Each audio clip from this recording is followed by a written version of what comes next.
Options ట్రేడింగ్లో తరచుగా జరిగే 10 అతిపెద్ద పొరపాట్ల విశ్లేషణకు స్వాగతం. వెంటనే అసలు విషయానికి వచ్చేద్దాం. సరే, ఇంతమంది ఆప్షన్స్ ట్రేడర్లు స్థిరమైన లాభాలు ఎందుకు సాధించలేకపోతున్నారు? అసలు కారణాలు ఇప్పుడు డీప్గా చూద్దాం. మనం ఈ 10 పొరపాట్లను సైకాలజీ, టెక్నికల్స్ మరియు రిస్క్ మేనేజ్మెంట్ అనే 3 ప్రధాన స్తంభాలుగా విభజించవచ్చు.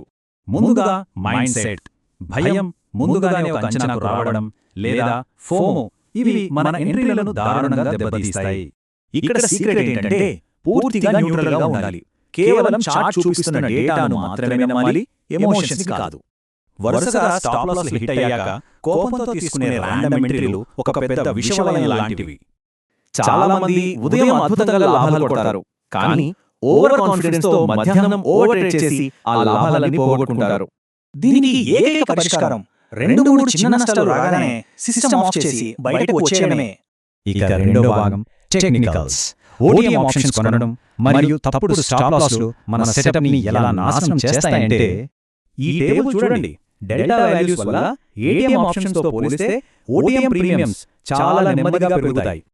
పైగా మార్కెట్ సైడ్ వేస్ లో ఉంటే ఈ థీటా డీకే వల్ల ఓటీఎం ఆప్షన్స్ విలువ కర్పూరంలా కలిగిపోతుంది.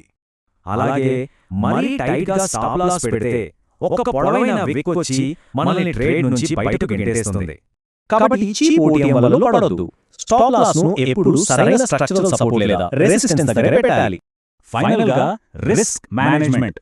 ఓవర్ సైజింగ్ మరియు రిస్క్ టు రివార్డ్ లెక్కలు పట్టించుకోకపోవడం వల్లే చాలా అకౌంట్స్ ఖాళీ అవుతాయి. ఇదొక విచిత్రం. నష్టాల్లో ఉన్నప్పుడు రివర్స్ అవుతుందన్న ఆశతో హోల్డ్ చేస్తారు, కానీ లాభాల్లో ఉన్నప్పుడు భయపడి త్వరగా ఎగ్జిట్ అవుతారు.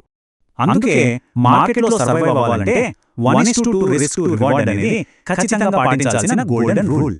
మ్యాజిక్ ఏంటంటే ఈ 1:2 రేషియో పాటిస్తే మన విన్ రేట్ కేవలం 35% ఉన్నా ఓవరాల్ గా లాభాల్లోనే ఉంటాం.